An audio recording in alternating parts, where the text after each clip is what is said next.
अबे पढ़ता है भैया, कब तक पढ़ता है यार? हम तो जाने कमाल मालूम होगा। वैसे कहाँ पढ़ा था? भाई मैं प्रताप के मशहूर मदरसा नूरुल उलूम माधापुर में 3 की तालीम हासिल कर रहा हूँ। आज मेराज है, इसलिए घर वालों से मिलने आ गया हूँ। अच्छा अच्छा अच्छा, अभी जल्दी कहाँ भागा जा रहा है यार पहुंचने वाले घर? मेरे भाई क्या आपको मालूम नहीं, आज हमारे यहाँ एक मौलवी साहब आए हुए हैं, अभी अभी उनकी तकरीर होगी और तुम भी चलो। यार भाई तुम ही जा मौलवी साहब के आगे, हम जहाँ तक चलता था तो मगर आ रही है कहाँ हो जाते हैं साहब क्रिया पे। तौबा तौबा भाई, तसव्वुर उलमाए किराम के बारे में आप गए तसव्वुर, अरे यार उनको तो देखकर खुदा की याद आ जाती है। मगर ये तुम क्या बक रहे हो, वो तुमसे चंदा वंदा लेने नहीं आए हैं, बल्कि वो तो आज की तकरीर में दीन की तालीम की तरफ तवज्जो दिलाएंगे, क्योंकि हमारा माशरा तालीम के ना होने की वजह से काफी बिगड़ चुका है। तो हर का इतिहास यार, बेईमान इज्जत रोजा दिन हमें सजग चाहिए जाता है, चाहता है मदरसा जगह लोगों नमाज जिंदगी बर्बाद हो जाए। अरे यार ये तुम क्या बक रहे हो, इस वक्त तुम होश में होगे या नहीं? क्या मदारिस में तक़िया नुस्रत और पुराने ख्याल की तालीम दी जाती है कि तुम इस तरह की बकवास किए जा रहे हो? एक मुसलमान होने की हैसियत से तुम्हें इस तरह की बात करते हुए शर्म नहीं आती? तो कर लगा था यार, देखा नहीं तुमने कहां से कहां पहुंच गई है। लोगों ने तो अच्छी कितनी वजह तय कर दी है, लोग चादर बिजली का संबंध करने लगे, मगर मदारिस वालों की तो आंख ही नहीं खुलती। वो तब भी पुरानी चीजों की तालीम में लगे हुए हैं, जिससे इस जमाने में कोई फायदा नहीं है। अब तुम ही बताओ, जब ये नसीहत नहीं है तो और क्या है? मेरे दोस्त खुदा के वास्ते दीनी मदारिस के मुतालिक ऐसी बातें ना करो।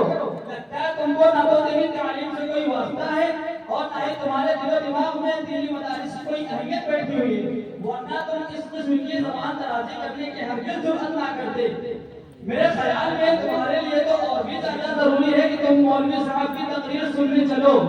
यार खास चला तो चली, लेकिन वही हमारे उनका बात हमें दिल में उतरे ना, वह पुरानी किसी की बात कर लिए दिए कि तालीम हासिल करो, अपनी आप में सवाल कुछ नई बात बताओ, चल हो गई यार। नहीं यार ऐसा नहीं है, जब तुम और से कोई बात सुनोगे तो बात यकीनन दिल में उतरेगी, और दिल में बात उतरने का क्या सवाल, ये तो आदमी खुद अपने ध्यान से फैसला कर सकता है कि उसको अपनी आखिरत कैसे सवारनी चाहिए, उसको समझदार कहाँ मिल सकती है। खैर कहा बच्चे लगा थोड़ा हमको अच्छा नहीं लग रहा है, कान के ठीक ठाक आदमी है यार, चलो कहा बात है, चलो चलते ही। अस्सलाम वालेकुम व रहमतुल्लाहि व बरकातहू।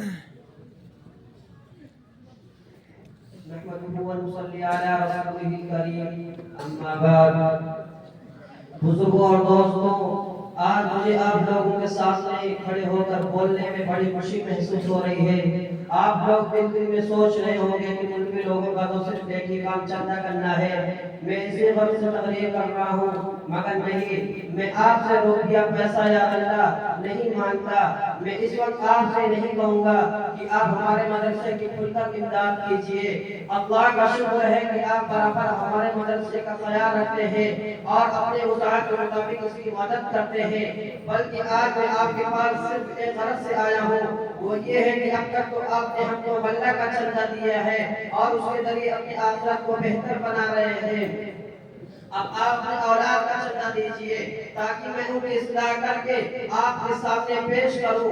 मैं आपसे कहना चाहता हूं कि आप अपने बच्चों को दीन की तालीम के लिए उनको हमारे हवाले कीजिए, ताकि मैं उनको अपने मदरसे में ले जाकर अल्लाह और उसके रसूल के रास्ते पर चलने का तरीका बताऊं और उससे कुरान की दौलत से मालामाल होकर आपकी खिदमत में आएंगे, जिससे खुद उसकी आखिरत भी कामयाब होगी और आपको भी उसका बेहतर सिला मिलेगा। शायद कभी आपने हमें सुनी होगी कि क़यामत के रोज हाफ़िज़े कुरान के वालिदैन को सोने का एक ताज पहनाया जाएगा, जिसकी रोशनी सूरज की रोशनी से भी ज्यादा होगी, और इसके अलावा भी आपको ऐसे ऐसे इनामात मिलेंगे जिनका आप तसव्वुर भी नहीं कर सकते। मेरे दोस्तों, आप हज़रात को अच्छी तरह मालूम है कि आज हमारा मुआशरा बिगड़ता चला जा रहा है, हम गुनाहों की तरफ दौड़े चले जा रहे हैं। مگر ہمیں اس کا ذرا برابر بھی احساس نہیں۔ آپ نے اتنا بھی سوچا ہے کہ صورتحال کیوں ہے؟ کیا آپ نے کبھی غور کیا کہ ہمارے معاشرے میں برائیاں عام کیوں ہوتی جا رہی ہیں؟ میں یہ کہتا ہوں یہ سب ہماری تعلیم سے دوری کا سبب ہے۔ میں یہ کہتا ہوں کہ یہ سب ہماری تعلیم سے دوری کا سبب ہے۔ ہم اپنے بچوں کو دین کی تعلیم کے لیے مدرسوں میں نہیں بھیجتے، ہم ان کو دینی اداروں میں داخل نہیں کراتے، بلکہ اس کے برعکس میں دیکھتا ہوں کہ ہمارے بچے اسکولوں میں داخل کرائے جا رہے ہیں جہاں ان کے مذہب کے خلاف ان کو تعلیم دی جاتی ہے تو بڑی تکلیف ہوتی ہے، کلیجہ منہ کو آنے لگتا ہے۔ تو آپ خود غور کیجئے کہ ہمارے اندر اصلاح کیسے ہو سکتا ہے۔ میں آپ سے درخواست کرتا ہوں کہ آپ اپنے بچوں کے مستقبل کو بنانے کے لیے ان کو ہمارے ساتھ مدرسہ بھیجیے جہاں ہم ان کو دین کی تعلیم دیں گے۔ اس میں بچوں کا تو فائدہ ہے ہی، آپ کی آخرت بھی بن جائے گی۔ وآخر دعوانا الحمدللہ رب العالمین۔ یار لگتا ہے آپ کو مولوی صاحب کی تقریر اچھی نہیں لگی۔ وہ یار سوچا نہیں ابھی تو سنے رہے جو یار روپیہ پیسہ چاہتا مانگا جا مولوی صاحب تو لشکر مانگا ہے۔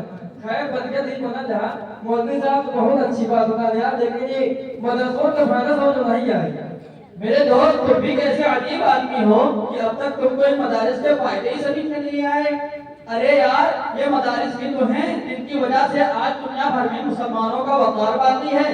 میں تم کو بتاؤں یہ مدارس کوئی آج کی پیداوار نہیں ہے، یہ مدارس اسی پہلے مدرسہ صفا کی شاخیں ہیں جہاں سے حضور صلی اللہ علیہ وسلم نے دینی تعلیم کا سلسلہ شروع کیا تھا۔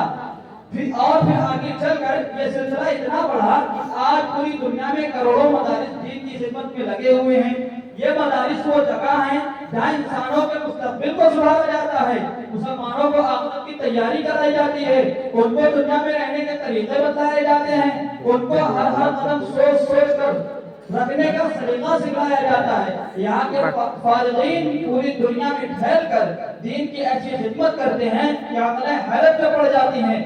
ان مدارس سے نکلنے کے بعد طلبہ اپنے اندر ایک غیر معمولی تبدیلی محسوس کرتے ہیں۔ ان کو یہ احساس ہوتا ہے کہ ان کو ایسی چیز مل گئی جو ان کو کامیابی کی منزل تک لے جا سکتی ہے۔ یہ سب مدرسوں کے فائدے ہی تو ہیں۔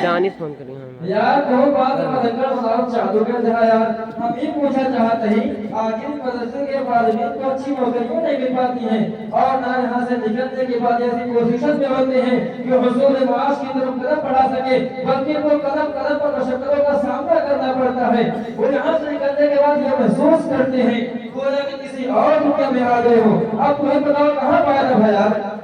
تعجب ہے تمہاری عقل پر۔ ارے یار کیا